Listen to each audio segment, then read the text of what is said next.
So, bumili tayo ng organic soil. 2-4. 5 sako siya. Bali, itong nabili natin sa Baguio. Ayan, lalagay natin sa pinakapaso. So, gamit tayo ng organic soil para sa kanya, no? Kasi yung isa na ilagay na natin dun, eh.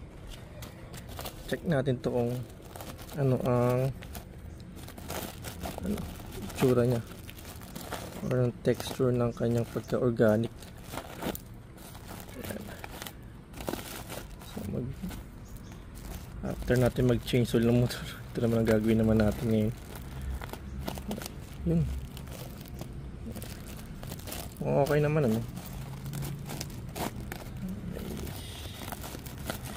Yan. Yun.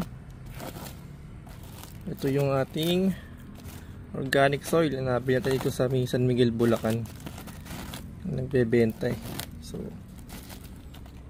yan. Bumili na tayo, no? Wow. So, ito yung tsura niya, no? Okay naman. Yan. Try natin siyang gamitin dito sa ating mga halaman. Yan. So, naisali na natin siya, no? Ito yung pinakabagong lagay niya, bago yung bahay. So meron pa tayong isang nalagay.